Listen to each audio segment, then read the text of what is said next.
ஒரு வீடியோ எதை பத்தி இருக்க போகுது அப்படின்னா, நான் எப்படி என்னோட இன்வெஸ்ட்மெண்ட் ஜர்னி வந்து ஸ்டார்ட் பண்ணேன். என்கிட்ட ரூ. 2000 தான் வந்து இருந்துச்சு பெர் மந்த் இன்வெஸ்ட்மெண்ட் பண்றதுக்கு. பட் ஆனாலுமே அதை வச்சு எப்படி நான் 1,00,000 ஆஃப் போர்ட்ஃபோலியோ வந்து அச்சீவ் பண்ணேன்றதை நான் ஏற்கனவே ஒரு வீடியோல வந்து போட்டிருப்பேன். ஸோ அந்த ஒரு 1,00,000 ஆஃப் போர்ட்ஃபோலியோ வந்து நான் எப்படி அச்சீவ் வந்து பண்ணேன். அப்புறம் நான் என்னென்ன ஸ்டாக்ஸ்லாம் இனிஷியலா இன்வெஸ்ட்மெண்ட் வந்து ஸ்டார்ட் பண்ண ஸ்டாக்ஸ்லாம் என்னென்னவா வந்து இருந்துச்சு. அப்போ அந்த கம்பெனியோட ஷேர் பிரைஸ் வந்து என்னவா இருந்துச்சு.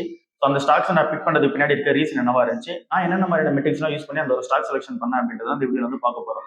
சரி, ஓகே. இன்னைக்கான நாள்ல நம்ம ரெக்கார்ட் பண்ணிட்டு இருக்கும்போது கொஞ்சம் எக்கோ வந்து இருக்கும். என்ன ரீசன் அப்படின்னு சொல்லி பார்க்கும்போது சேலத்துல ஒரு கல்யாணம் ஒன்று. ஸோ அங்க வந்து வந்திருக்கும். இது யாரு அப்படின்னு சொல்லி பார்த்தோம் அப்படின்னா நம்மளோட மணிப்பேச்சு டீம்ல ஒர்க் பண்ண ஒரு பர்சன் தான் கல்யாணம். ஸோ அதனால வந்திருந்தேன். ஸோ நம்மளோட மணிப்பேச்சு டீமுமே அதுல வந்து வந்திருந்தாங்க. அதே மாதிரி நம்ம மணிப்பேச்சு டீம்ல எங்க கூட வேலை செஞ்சவங்க அப்புறம் வந்து இப்ப புதுசா ஜாயின் பண்ணிருக்க எல்லாருமே வந்து வந்திருந்தாங்க. ஸோ அப்ப புதுசா ஜாயின் பண்ணிருக்கவங்க எல்லாருமே என்ன கேட்டாங்க அப்படின்னா, நீங்க மந்த்லி 2,000 வந்து இன்வெஸ்ட்மெண்ட் ஸ்டார்ட் பண்ணீங்க பாத்தீங்களா, அந்த ஒரு இன்வெஸ்ட்மெண்ட் எப்படி ஸ்டார்ட் பண்ணீங்க, அப்பெல்லாம் நீங்க என்ன மாதிரியான மெட்ரிக்ஸ் யூஸ் பண்ணி நீங்க வந்து அந்த ஒரு ரிசர்ச்லாம் வந்து பண்ணுவீங்க. ஸோ அதுக்கப்புறம் நீங்க எப்படி நீங்க கத்துக்கிட்டீங்க அப்படின்னு ஜென்ரலா கேட்டுட்டு இருந்தாங்க. சரி, ஓகே. அதே ஒரு வீடியோ வந்து பண்ணிடுவோம் அப்படின்றதுனால தான் இந்த வீடியோ வந்து நம்ம ரெக்கார்ட் பண்ணிட்டு இருக்கோம். சரி, ஓகே. இப்போ நம்ம அந்த ஒரு வீடியோல டைரக்டா வந்து போயிடுவோம். நான் வந்து மந்த்லி 2,000 வந்து இன்வெஸ்ட்மெண்ட் வந்து பண்ணிட்டு இருந்தேன். அதாவது நான் ஸ்டார்ட் பண்ணும்போது மந்த்லி 2,000 வந்து இன்வெஸ்ட்மெண்ட் வந்து ஸ்டார்ட் பண்ணேன். என்னென்ன மாதிரியான ஸ்டாக்ஸ்லாம் இன்வெஸ்ட்மெண்ட் வந்து பண்ணேன் அப்படின்றத வந்து பார்ப்போம். ஸ்டாக்ஸ் நேம்லாம் பார்க்கறதுக்கு முன்னாடி நான் இன்வெஸ்ட்மெண்ட் பண்ண ஸ்டார்ட் பண்ணும்போது எனக்கு இந்த price earnings, return on equity, return on capital employed, இல்ல அப்படின்னா இபிஎஸ், இந்த மாதிரி ஃபண்டமெண்டல்ஸ் அந்த ஒரு மெட்ரிக்ஸ் எல்லாமே எனக்கு தெரியுமான்னு கேட்டீங்க அப்படின்னா கண்டிப்பா எனக்கு வந்து தெரியாது அந்த டைம்ல. ஸோ நான் ஸ்டார்ட் பண்ணும்போது நம்ம மணிப்பேச்சு வீடியோ தான் நானும் வந்து பார்த்திருந்தேன். ஸோ அந்த ஒரு மணிப்பேச்சு வீடியோ பார்க்கும்போது அவங்க என்னென்ன ஸ்டாக்ஸ்லாம் வந்து சொல்றாங்களோ அது எல்லாமே வந்து அந்த டைம்ல அந்த கன்சிடர் தான் பண்ண சொல்லியிருந்தாங்க. ஸோ அந்த டைம்ல கன்சிடர் பண்ண சொல்லும்போது அவங்க ஏன் சொல்றாங்க, என்ன ரீசனால சொல்றாங்க அப்படின்றத ஜென்ரலா பார்ப்பேன். பட் ஆனால் நான் இன்டெப்தெல்லாம் போய் பார்த்தது கிடையாது. ஸோ ஓகே, சொல்றாங்க, சரி கரெக்டாக தான் இருக்கும் அப்படின்னு சொல்லிட்டு இன்வெஸ்ட்மெண்ட் வந்து அப்படியே ஸ்டார்ட் பண்ண ஆரம்பிச்சிட்டேன். அந்த டைம் எனக்கு வந்து இங்க ஃபண்டமெண்டல்ஸ் மெட்ரிக்ஸா எதுவும் பெருசாக அனாலிசிஸ் வந்து பண்ண தெரியாது. ஸோ இனிஷியலாக நான் 2K ஸ்டார்ட் பண்ணும்போதே என்கிட்ட ஒரு மைண்ட் செட் இருந்துச்சு. அது என்ன அப்படின்னு சொல்லி பார்க்கும்போது, இப்போ நான் ரூ. 2,000 போடுறது வந்து எனக்கு கிடையாது, என்னோட ஃபியூச்சருக்கு தான். ஸோ அதனால வந்து இந்த ஒரு ரூ. 2,000 நான் போடுறேன் அப்படின்னா அந்த ஒரு ஸ்டாக் அப்ஸ் அண்ட் டவுன்ஸ் போனால் கூட அதை வந்து பார்க்கக்கூடாதுன்றதுல ஃபர்ஸ்ட் ப்ரையாரிட்டி வந்து கொடுத்தேன். ஸோ ஒன்ஸ் இன்வெஸ்ட்மெண்ட் பண்ணிட்டேன் அப்படின்னா என்ன மாதிரியான ஆவரேஜ் பிரைஸ் வந்து வாங்கியிருக்கேன், என்ன பிரைஸ் வந்து இந்த டைம் வந்து வாங்கியிருக்கேன் அப்படின்றதெல்லாம் பெருசாக வந்து பார்க்க மாட்டேன். ஏற்கனவே அந்த ஸ்டாக் இன்வெஸ்ட்மெண்ட் பண்ண போறேன் அப்படின்னா அது அண்டர் வேல்யூடா இருக்கான்னு சொல்லி பிரைஸ் நீங்க செக் பண்ணி பார்த்துட்டு சிம்பிளா அதை மட்டும் செக் பண்ணி பார்த்துட்டு நான் இன்வெஸ்ட்மெண்ட் வந்து ஸ்டார்ட் பண்ணிடுவேன். ஸோ பின்னாடி இருக்க ரீசன் வந்து பெருசா எனக்கு அந்த டைம் வந்து ஃபண்டமெண்டல் அனாலிசிஸ் வந்து தெரியாது. ஸோ அதனால வந்து நான் அந்த மாதிரி ஸ்டார்ட் பண்ணேன். சரி, ஓகே. நான் ஐடிசி தான் வந்து பாத்தீங்கன்னா ஃபர்ஸ்ட் ஸ்டாக்கா வந்து வாங்கினேன். அந்த ஒரு ஸ்டாக் நான் வாங்கும்போது அந்த ஒரு பிரைஸ் வந்து ரூ. 270 சம்திங் வந்து இருந்துச்சு ஐடிசி ஸ்டாக். அடுத்த ஸ்டாக்கா வந்து இங்க கர்நாடகா பேங்க் வந்து வாங்கியிருந்தேன். ரூ. 100 வந்து வாங்கியிருந்தேன். அப்புறம் சவுத் இந்தியன் பேங்க் வந்து தான் வாங்கியிருந்தேன். அது வந்து ரூ. 20 வந்து வாங்கியிருக்கேன். டிசிஎஸ் கம்பெனி வந்து வாங்கியிருக்கேன். அது வந்து 3000 சில்லறையில வந்து பாத்தீங்கன்னா வாங்கியிருக்கேன். விப்ரோ கம்பெனி 250 அந்த ரேஞ்சில் வந்து வாங்கினேன். அப்ப அந்த ஒரு ஷேர் பிரைஸ் வந்து ரூ. 400 வந்து ட்ரேட் ஆச்சு. ஸோ அப்போ விப்ரோ வந்து இப்ப இருக்க பிரைஸுக்கு சொல்லணும் அப்படின்னா ரூ. 200 வந்து வாங்கியிருந்தேன். டெக் மஹிந்திரா வந்து இங்க 900 ருபீஸ்க்கு வந்து வாங்கியிருந்தேன். இன்ஃபோசிஸ் வந்து ஒரு 1200 வந்து வாங்கியிருந்தேன். கல்யாண் ஜுவல்லர்ஸ் வந்து ஒரு 100 ருபீஸ்ல வாங்கியிருக்கேன். ஐடிஎஃப்சி ஃபர்ஸ்ட் பேங்க் வந்து இப்ப இந்த ஐடிஎஃப்சி ஃபர்ஸ்ட் பேங்க் வந்து 2 கம்பெனியா வந்து ஒன்று சேர்ந்துச்சு. அந்த ஒரு ஐடிஎஃப்சி ஃபர்ஸ்ட் பேங்க் வந்து அப்போ 2 கம்பெனியுமே வந்து பாத்தீங்கன்னா ரூ. 110, அப்புறம் வந்து இங்க ரூ. 100 அப்படின்ற ரேஞ்சில் வந்து வாங்கியிருக்கேன். ஸோ அதை நான் இப்போ சிம்பிளா சொல்லணும் அப்படின்னா ரெண்டுமே சேர்ந்து ஒரு ரூ. 77 கிட்ட வந்தது. ரூ. 70 கிட்ட வந்து நான் வாங்கியிருக்கேன். நாட்கோ ஃபார்மா கம்பெனி ரூ. 560 வந்து வாங்கியிருக்கேன். டாக்டர் ரெட்டியும் வந்து இப்போ போனஸ் கொடுக்கவே தான் பிரைஸ் வந்து கம்மியா இருக்கு. அப்போ போனஸ்ல எதுவும் பெருசா இல்லாத ரீசனால ரூ. 4,500 வந்து இருக்கும். அந்த டைம்லயுமே நான் வந்து ரூ. 2,000 மாசம் இருந்தால் கூட டாக்டர் ரெட்டி ஷேருமே நான் வந்து இன்வெஸ்ட்மெண்ட் வந்து பண்ணி வச்சிருந்தேன். அப்புறம் டாடா மோட்டர்ஸ் வந்து ஒரு ரூ. 1,000 வந்து வாங்கியிருந்தேன். ஏன் இப்போ டாடா மோட்டர்ஸ் ரூ. 1,000 அப்படின்னா இப்போ 2 கம்பெனியா இருந்துச்சு. ஸோ டாடா மோட்டர்ஸ் வந்து ஒரு ரூ. 1,000 வாங்கியிருந்தேன். ஹீரோ மோட்டோ கப் வந்து ரூ. 4,000 கிட்ட வந்து வாங்கியிருக்கேன். அமராஜா வந்து ஒரு ரூ. 550 வாங்கியிருக்கேன். அதை தாண்டி கோல்டு ETF எல்லாமே வந்து ஒரு ரூ. 50 கிட்ட வந்து வாங்கியிருக்கேன். ஸோ இப்படிதான் என்னோட ஓவரால் போர்ட்ஃபோலியோ வந்து இருந்துச்சு. இந்த டைம்ல இந்த மாதிரியான ஸ்டாக்ஸ் தான் இனிஷியலா வந்து இன்வெஸ்ட்மெண்ட் வந்து ஸ்டார்ட் பண்ணுது. ஸோ ஸ்டார்ட் பண்ணும்போது நான் மேக் பண்ண பெரிய மிஸ்டேக் என்ன அப்படின்னு சொல்லி பார்க்கும்போது சவுத் இந்தியன் பேங்க் வந்து ரூ. 20 இருக்கு. ஸோ அப்படி அந்த ரூ. 20 இருக்கும்போது நான் இன்வெஸ்ட்மெண்ட் பண்றேன் அப்படின்னும் போது அது டக்குன்னு ரூ. 40, ரூ. 50 இல்ல அப்படின்னு ரூ. 1,000 வரைக்கும் போகும் அப்படின்ற மாதிரி வந்து சின்ன சின்ன தப்புலாம் வந்து பண்ணியிருந்தேன். ஆனால் இப்போ பெருசாக தெரியாது. பட் ஆனால் நான் அந்த மாதிரியான ஒரு அப்ரோச் தான் வந்து இன்வெஸ்ட்மெண்ட் வந்து ஸ்டார்ட் பண்ணேன். ஸோ அதுக்கப்புறம் எனக்கு என்ன தெரிஞ்சு அப்படின்னா நம்ம இந்த ஒரு மெத்தட்ல போறது தப்பு. ஏன் அப்படின்னு சொல்லி பார்க்கும்போது ஸோ ஒரே ஸ்டாக்ல கிட்டத்தட்ட ஒரு 300 ஷேர்ஸ் கிட்ட நான் சவுத் இந்தியன் பேங்க் வந்து வச்சிருந்தேன். மீதி இருக்க எல்லா ஸ்டாக்குமே ஆட் பண்ணாலும் கூட அதோட அந்த ஒரு போர்ட்ஃபோலியோ அசெட் அலோகேஷன் பார்க்கும்போது 50% இருக்கு அப்படின்னா சவுத் இந்தியன் பேங்க் மட்டும் ஒரு 50% வந்து இருக்கும். ஸோ இப்படி வந்து இருக்கக்கூடாது, போர்ட்ஃபோலியோ அசெட் அலோகேஷன் பண்ணணும் அப்படின்றது அதுக்கப்புறம் தான் தெரிஞ்சு. ஸோ இந்த மாதிரி ஒன்று தான் வந்து பார்த்தீங்கன்னா அட்ஜஸ்ட்மெண்ட் வந்து பண்ணிட்டு வந்துட்டு இருக்கேன். இப்போ வரைக்கும் வந்து பார்க்கும்போது ஸ்டில் லேர்னிங் தான். ஸோ இப்போ வரைக்கும் அட்ஜஸ்ட்மெண்ட் வந்து நம்ம ஒன்று தான் வந்து பண்ணிட்டு இருக்கோம்.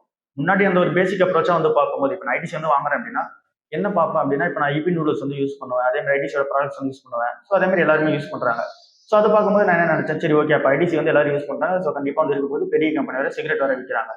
ஸோ இந்த மாதிரி சின்ன மெட்ரிக்ஸ் தான். அதே மாதிரி டாடா மோட்டர்ஸை பத்தில டாடா மோட்டர்ஸ் கார் வந்து நான் எல்லா இடத்துலையும் பார்க்குறேன்.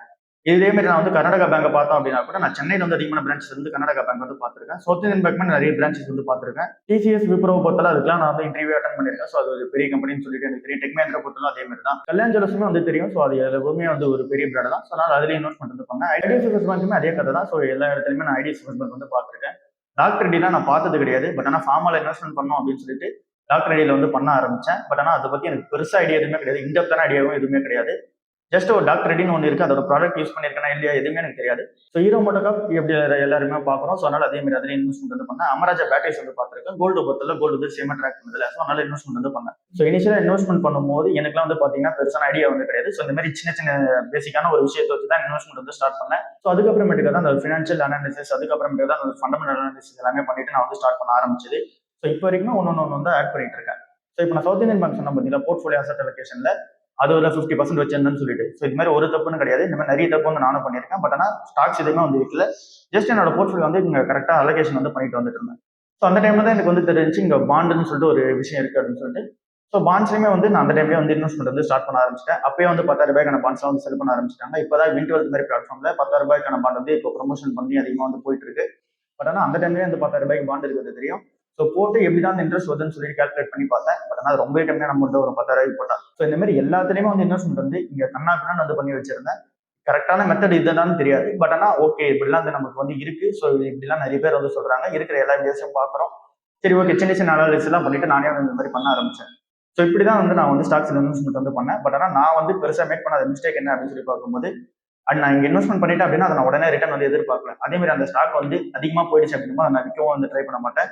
அந்த ஸ்டாக்ல எனி பேட் நியூஸ் வந்தாலும் கூட கூகுளில் போயிட்டு என்ன பேட் நியூஸ் அப்படின்னு சொல்லி செக் பண்ணுவேன். இல்லை அப்படின்னா வீடியோஸ் எதாவது அனலைஸ் பண்ணி போட்டுருந்தாங்க அப்படின்னா ஏன் அப்படின்னு சொல்லி அனலைஸ் வந்து பண்ணி போட்டுருந்தாங்க அப்படின்னா அவங்க வீடியோஸ் பார்த்துட்டு அவங்க சொல்ற ரீசன்ஸ் வந்து கரெக்டாக இருக்கா அப்படின்னு சொல்லிட்டு பார்ப்பேன். ஸோ அந்த ஒரு ரீசன் உண்மையாக வந்து பார்த்தீங்கன்னா ரொம்ப பிரச்சனையா இருக்கு அப்படின்னா அந்த டைம்ல வந்து செல் பண்றதுக்கான ஒரு கன்சிடரேஷன் எடுக்கலாம்னு சொல்லி பிளான் பண்ணேன். அப்படி எந்த ஒரு ஸ்டாக்குமே பெருசாக வந்து கிடையாது. இந்த குறிப்பிட்ட ஷேருமே வந்து பொறுத்தல இந்த மாதிரி நெகட்டிவ் நியூஸ் வந்து வந்தது. ஸோ அப்போட விற்கலாம்னு சொல்லி ட்ரை பண்ணும்போது இருக்கிற என்னோட ப்ராஃபிட் மட்டும் வச்சுட்டு மீதி எல்லாத்தையுமே வித்தனே தவிர ஃபுல்லாலாம் வந்து விற்கல. ஸோ இந்த மாதிரி வந்து ஒன்று தான் வந்து பார்த்தீங்கன்னா போர்ட்ஃபோலியோ அசெட் அலோகேஷன்லாம் பண்ணிட்டு இருக்கிற அந்த ஒரு அனாலிசிஸ்லாம் பண்ணிட்டு ஜென்ரலாக இருக்க மைண்ட் செட்டையும் வந்து பார்த்தீங்க அப்படின்னா இன்வெஸ்ட்மெண்ட் வந்து ஷேப் பண்ணிட்டு வந்துட்டு இருந்தேன். ஸோ இப்போ வரைக்கும் இன்வெஸ்ட்மெண்ட்டுக்கான மைண்ட் செட்டை ஷேப் பண்ணிட்டு தான் வந்துட்டு இருக்கேன். ஸோ இப்போ நான் வந்து எப்படி இன்வெஸ்ட்மெண்ட் வந்து நான் ஸ்டார்ட் பண்ணேன் அப்படின்றத வந்து சொல்லிட்டேன். இந்த 2,000 ரூபாய் நான் மந்த்லி போடுறேன் அப்படின்னா அதை வந்து கண்டினியூவாக வந்து போட்டுட்டு வருவேன். ஸோ அந்த 2,000 ரூபாய் போடும்போது இப்போ டாக்டர் ரெட்டி மாதிரி நிறுவனத்தெல்லாம் வாங்குறதுக்கு கண்டிப்பாக நான் 3 மாசத்துக்கான காசு சேர்த்து வச்சா மட்டும் தான் டாக்டர் ரெட்டி வந்து வாங்க முடியும். ஸோ அப்போ என்ன பண்ணுவோம் அப்படின்னா இந்த மாதம் 2,500 ரூபாய், அடுத்த மாதம் 2,500 ரூபாய், 500 ரூபாய் எக்ஸ்ட்ரா வச்சுட்டு இங்க 2 மாசத்துக்கு ஒரு வாட்டி ஒரு டாக்டர் ரெட்டி வாங்கினா கூட பட் ஆனால் நான் வாங்கிடுவேன். பட் ஆனால் 2 மாசத்துக்கு ஒரு வாட்டி அந்த டாக்டர் ரெட்டி வாங்கினா கூட அந்த ஒரு ஸ்டாக்காக வந்து ஒர்க் பண்ணி அதை வந்து வாங்கிட்டு தான் இருப்பேன். ஸோ இப்படி தான் ஒன்று தான் வந்து பார்த்தீங்க அப்படின்னா என்னோட போர்ட்ஃபோலியோ வந்து ஆட் பண்ணிட்டு இருந்தேன். பட் ஆனால் போர்ட்ஃபோலியோ வந்து கரெக்டாக ஆர்டர் பண்ணியிருக்க மாட்டேன். அதுக்கப்புறம் அசெட் அலோகேஷன்லாம் வந்து நான் பண்ண ஆரம்பிச்சேன். ஸோ அதுக்கு முன்னாடி வரைக்கும் நான் பிக் பண்ண மெத்தட் வந்து வேற மாதிரி இருக்கும். இப்போ நான் பிக் பண்ணும்போது நான் எல்லா மெட்ரிக்ஸும் வந்து பார்க்க ஆரம்பிப்பேன். லைக் வந்து இந்த ப்ரொமோட்டர் இன்டிகிரிட்டி பார்க்க ஆரம்பிப்பேன். அப்புறம் அந்த கம்பெனியோட அந்த ஒரு ஸ்டேட்மெண்ட்ஸ் எல்லாமே வந்து படிக்க ஆரம்பிச்சேன். ஃபினான்ஷியல் ரிப்போர்ட் வந்து படிக்க ஆரம்பிச்சேன். அது ஒரு அனாலிசிஸ் வந்து பண்ண ஆரம்பிச்சேன். அப்புறம் அந்த கம்பெனியோட ஏர்னிங்ஸ் எல்லாம் வந்து பாத்தீங்க அப்படின்னா போயிட்டு உள்ள உட்காந்து என்னதான் சொல்றாங்க அப்படின்னு சொல்லிட்டு அந்த கான்ஃபரன்ஸ் மீட்டிங் வந்து பார்க்க ஆரம்பிச்சேன். ஏஜிஎம் மீட்டிங் வந்து சொல்றேன். அதெல்லாம் வந்து பார்க்க ஆரம்பிச்சேன். அப்புறம் ஓட்டிங்லாம் வந்து வந்தது அப்படின்னும் போது ஸோ நம்ம ஏன் இவங்களுக்கு வந்து ஓட் பண்ணோம். அப்போ இந்த பர்சன் வந்து யார், இவங்களோட இம்பார்ட்டன்ட் ரோல் எப்படி இருக்க போகுது, இவங்கள வந்தாங்கன்னா என்ன மாதிரி சேஞ்ச் இருக்கும், இவங்க வெளியே போகணும் அப்படின்னா என்ன ரீசனால இவங்களாம் வெளியே போகணும். ஸோ இந்த ஒரு ஓட்டிங் ரைட்ஸ் எப்படி சொல்லுது. ஸோ இந்த மாதிரி விஷயத்துல இருந்தால் ஒரு ஆஸ் இன்வெஸ்டா வந்து பங்கேற்கிறதுக்கு ஸோ அதெல்லாம் பங்கேற்று பார்த்தேன். ஸோ அப்போதான் எனக்கு வந்து கொஞ்சமாக புரிய வந்தது. ஸோ ஒரு ஸ்டாக்கை பொறுத்தளவில் நமக்கு இன்டெப்தான அண்டர்ஸ்டாண்டிங் இருக்கு அப்படின்னா அந்த ஒரு ஸ்டாக்கை நம்ம விற்கவே வந்து தோணாது. ஒருவேளை அந்த ஸ்டாக்ல இன்டெப்தான அண்டர்ஸ்டாண்டிங் வந்துட்டு அந்த ஒரு ஸ்டாக் நெகட்டிவா தான் இருக்குன்னு தெரிஞ்சு அப்படின்னா அந்த ஸ்டாக் நம்ம பையே பண்ண மாட்டோம். ஸோ நமக்கு எப்போ வந்து பயம் வரும், நமக்கு வந்து எப்போ வந்து இந்த ஒரு ஸ்டாக் வந்து வித்துடலாம் அப்படின்ற மாதிரி அந்த நோட் வரும் அப்படின்னா இந்த ஒரு ஷேர் வந்து இறங்குறதுக்கு பின்னாடி ரீசனா எனக்கு தேவையில்ல, நான் வந்து வாங்குறேன் விற்கிறேன் ப்ராஃபிட் வந்து வித்தா போதும் அப்படின்ற மாதிரி நோட் நீங்க எடுத்தீங்க அப்படின்னா உங்களுக்கு இந்த மாதிரியான தாட்ஸ் வரும். பட் ஆனால் இது வந்து இது வந்து லாங் டேர்ம்ல வெல்த் கிரியேஷன் பண்ணாதுன்றது எனக்கு தெளிவாக வந்து தெரியும். லாங் டேர்ம் எது வெல்த் கிரியேஷன் பண்ணணும் அப்படின்னா அந்த ஒரு பிசினஸ் நம்ம வந்து நம்பி காசப்பட்டோம். ஸோ அந்த ஒரு பிசினஸ் வளர நமக்கு வந்து மணி. ஸோ அந்த ஒரு பிசினஸ் வளர்றதுக்கு நம்ம வந்து வெயிட் பண்ணி டைம் வந்து கொடுக்கணும். ஸோ அந்த ஒரு டைம் தான் நான் வந்து இனிஷியலாக கொடுக்க ஆரம்பிச்சேன். இப்போ வரைக்கும் அதை தான் வந்து பண்ணிட்டு இருக்கேன். ஸோ இந்த வீடியோ நீங்க வந்து புதுசாக பார்த்துட்டு இருக்கீங்க அப்படின்னா ஸோ நீங்களுமே இன்வெஸ்ட்மெண்ட் ஸ்டார்ட் பண்ணும்போது நிறைய டவுட்ஸ் வந்து இருக்கும், நிறைய விஷயங்கள் வந்து பார்த்தீங்கன்னா உங்களுக்கு குழப்பமாக தான் இருக்கும். பட் ஆனால் நீங்கள் ஒரு நல்ல ஸ்டாக் வந்து நீங்கள் பிக் பண்ணிட்டீங்க அப்படின்னும் போது அந்த ஸ்டாக் வந்து வளர்றதுக்கு நம்ம வந்து டைம் கொடுத்து தான் ஆகணும். பிஸ்னஸ்னா அது வளர்றதுக்கு வந்து டைம் எடுத்துக்கும். அந்த ஒரு டைம் நம்ம கொடுத்து தான் ஆகணுன்றது உங்களுக்கு நல்லா வந்து தெரிய வரும். ஸோ அந்த ஒரு டைமே நீங்கள் வந்து கொடுக்க ஆரம்பிப்பீங்க. ஸோ அதுதான் என்னோட விஷயமா வந்து இருக்கு. ஸோ நீங்கள் வந்து இன்வெஸ்ட்மெண்ட் பொறுத்தல நீங்கள் ஸ்டார்ட் பண்ணும்போதே இது லாங் டேர்ம் வெல்த் கிரியேஷன் பண்ண போகிறேன். இப்போ நான் பிக் பண்ணுற ஸ்டாக்ஸ் எல்லாத்தையுமே நான் வந்து டீப்பாக அண்டர்ஸ்டாண்ட் பண்ணி படிக்க போகிறேன்.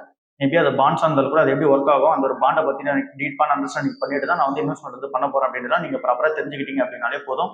என்னோட இன்வெஸ்ட்மெண்ட் ஸ்ட்ராட்டஜி வந்து நான் எப்படி ஷேப் பண்ண போறேன்றது உங்களுக்கு மைண்ட் லெவலில் கிளாரிட்டி இருந்துட்டாலே போதும். இந்த ஃபினான்ஷியல் நம்பர்ஸ் அப்புறம் இந்த டேட்டாஸ் எல்லாமே வந்து பார்க்கும்போது அதெல்லாம் செகண்டரி தான். பட் ஆனால் நம்ம மைண்ட் செட் தான் ஃபர்ஸ்ட். அந்த ஒரு மைண்ட் செட் ப்ராப்பராக கிரியேட் ஆயிடுச்சு அப்படின்னும் போது நீங்கள் இந்த மல்டிபேக்கர் ஸ்டாக்ஸ் இல்லை அப்படின்னா அதிக growth தரக்கூடிய ஒரு ஷார்ட் டேர்ம்ல growth தரக்கூடிய ஸ்டாக்ஸ் எல்லாம் நீங்கள் வந்து தேட மாட்டீங்க. எல்லாமே லாங் டேர்ம் திங்கிங்காக வந்து இருக்கும். லாங் டேர்ம் திங்கிங்காக இருக்கும்போது உங்களுக்கு வந்து இங்கே ஷார்ட் டேர்ம்ல ப்ரெஷர் வந்து இருக்காது. உங்களோட ஃபுல் ஃபோக்கஸ் ஃபுல்லாகவே வந்து லாங் டேர்ம்ல எப்படி நீங்கள் சக்ஸஸ் ஆகலாம் அப்படின்ற ஒரு ஃபோக்கஸ் வந்து போவீங்க. இது இந்த ஒரு மைண்ட் செட் வந்து கிரியேட் ஆகும்போது இது ஓவராலாக உங்களோட ஃபினான்ஷியல்னு மட்டும் கிடையாது, உங்களோட பர்சனல் லைஃப்லையுமே வந்து பார்க்கும்போது நல்ல ஒரு growth இருக்குது உங்களுக்கு வந்து தெரியும். லாங் டேர்ம்ல திங்க் பண்ணுறவங்களுக்கு நல்ல ஒரு growth எப்பயுமே வந்து இருக்கும். ஸோ அந்த ஒரு growth வந்து நீங்கள் வந்து பார்க்கலாம். ஸோ இது எல்லாமே வந்து புதுசாக சேர்ந்த அந்த ஒரு பசங்க, அந்த மணி பேச்சில் சேர்ந்த பசங்க கூட நான் டிஸ்கஸ் பண்ணும்போது அவங்க என்கிட்ட கேட்ட கொஸ்டின்ஸாக இருந்துச்சு. சரி அதை அப்படியே உங்க கூட ஷேர் பண்ணலாம் அப்படின்னு சொல்லிட்டு தான். ஸோ அண்ட் தென் இப்போ வந்து ஃபுல்லாகவே இந்த மேரேஜில் இருக்கிற ரீசனால், அந்த ஒரு மேரேஜ் ஃபங்க்ஷன் வந்த ரீசனால ஃபுல்லாகவே வந்து பார்த்தீங்க அப்படின்னா அந்த கண்டென்ட் புதுசாக ப்ரிப்பேர் பண்ணுறதுக்கு டைம் வந்து கிடைக்கல. அப்புறம் வந்து நிறைய டிராவலிங் வேறு பண்ணோமா, ஸோ அதனால வந்து ஜென்ரலாக டிஸ்கஸ் வந்து பண்ணுவோம். வியூவர்ஸ் கூட வந்து நம்ம டிஸ்கஸ் பண்ணுவோம். நம்ம டிஸ்கஸ் பண்ணுறது அப்படியே ஷேர் பண்ணிப்போம் அப்படின்றதுனால தான் இந்த வீடியோ வந்து டிஸ்கஸ் பண்ணியிருக்கோம். ஸோ இவ்வளோதான் இந்த வீடியோ. அடுத்த வீடியோ வந்து சந்திப்போம். அது வந்து நம்ம மேபி மண்டே அன்னைக்கு சந்திக்கிற வீடியோ வந்து நம்ம இந்த ஜூன் மந்தோட ஸ்டாக்ஸ் என்னென்ன ஸ்டாக்ஸ்லாம் கன்சிடர் பண்ணலாம் அப்படின்ற வீடியோவாக இருக்கும்னு சொல்லிட்டு நான் நம்புறேன். சரி, அடுத்த வீடியோ சந்திப்போம். பாய்.